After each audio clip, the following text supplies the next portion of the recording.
मैं डॉक्टर मीनू सिन्हा चरण, इतिहास विभाग, जैन कॉलेज धुर्वा। आज मैं सेमेस्टर 2 पीजी के छात्रों के लिए विमेन इन हिस्ट्री, जो आपका पेपर 203 है, उससे विषय लेकर आई हूँ। आज का विषय है Rwanda women empowerment, a case study. Rwanda women सशक्तिकरण पर मैं आज अपना लेक्चर दे रही हूँ। दक्षिण महाद्वीप के मध्य पूर्वी भाग में स्थित देश रवांडा महिलाओं के सांस्कृतिक परिवर्तन और उनके विचारों की क्रांतिकारी गतिविधियों का आह्वान करता है। 1994 में हुए नरसंहार के बाद महिलाओं के संघर्षों और कोशिशों से रवांडा में बहुत बड़ा परिवर्तन आया। नरसंहार पूर्व यहाँ की महिलाएं की स्थिति काफी शोचनीय थी। यहाँ पितृसत्तात्मक व्यवस्था थी और महिलाओं को उनके अधिकार पूर्ण रूप से प्राप्त नहीं थे। वे केवल घर और प्रजनन जैसी संबंधी गतिविधियों में ही सिर्फ बंधी हुई थीं। उनकी भूमिका सिर्फ यहीं तक सीमित थी। लेकिन 1994 में रवांडा में हुए गृह युद्ध और नरसंहार में लाखों की संख्या में लोग मारे गए, महिलाओं का शोषण किया गया। बच्चे, बूढ़े, महिलाएं, पुरुष सभी नरसंहार की चपेट में आ गए। इस नरसंहार ने देश की व्यवस्था को हिला कर रख दिया। 1994 के बाद महिलाओं ने देश को फिर से संभालने और संवारने का बीड़ा उठाया, जिसके बाद महिलाओं के संघर्षों और जीवन को एक नई दिशा भी मिलती गई। रवांडा को पूरे विश्व में संसद में महिलाओं की सबसे ज्यादा भागीदारी के लिए भी जाना जाता है। रवांडा के संसद में महिला प्रतिनिधियों के लिए 50% आरक्षण की व्यवस्था भी की गई है।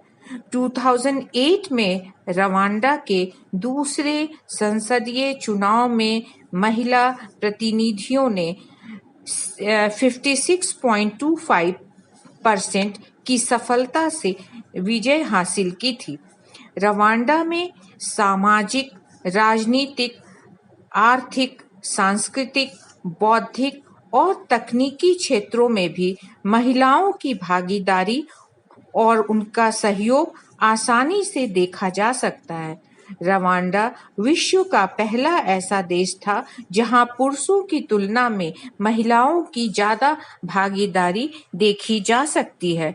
इस देश में लिंग समानता के उदाहरण को दर्शाने वाला और एक खास महिला छवि का निर्माण करने वाला यह देश बन गया।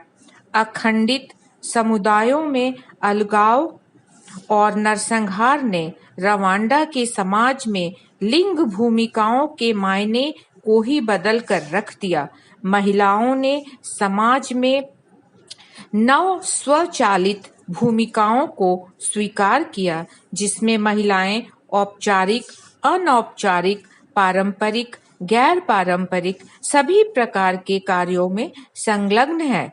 नया समय महिलाओं के लिए परिवर्तन के साथ साथ कई चुनौतियां भी लेकर आया, जिसमें महिलाएं बहुमुखी भूमिकाओं में कार्य कर रही थीं, जैसे निर्णय निर्माता, प्रशासक, पत्रकार, परियोजना प्रबंधक, गैर सरकारी संगठनों में समन्वयक, शिक्षक, विचारक, बौद्धिक भूमिकाएं एवं सिविल नौकरशाही, कानूनवेत्ता, चिकित्सक, प्रशिक्षक, हस्तकला उत्पादक इत्यादि के क्षेत्रों में इनकी भूमिका विश्व स्तर पर सराहनीय देखी जा सकती है।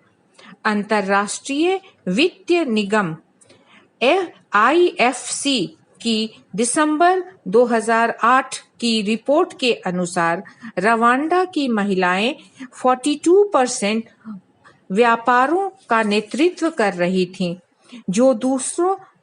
वहीं दूसरी तरफ माइक्रो फाइनेंस बैंक में रवांडा की महिलाएं ऋण ग्राहकों के रूप में 91% देखी गईं।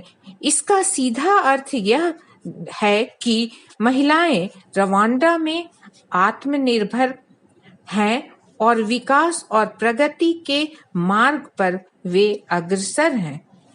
इसके अलावा महिलाएं समाज के न्यायिक कार्यों से भी जुड़ी हुई थीं, जैसे पॉलीक्लिनिक, रवांडा महिला नेटवर्क, राष्ट्रीय एकता सुलह आयोग परियोजना इत्यादि। वर्तमान में कुछ महिलाएं सुप्रीम कोर्ट के अध्यक्ष सहित न्यायाधीशों के साथ भी काम कर रही थीं, जो नरसंहार के दौरान मानवता के विरुद्ध अपराधों के आरोपी व्यक्तियों के खिलाफ मामलों की सुनवाई और फैसलों में महत्वपूर्ण भूमिका निभा रही थीं।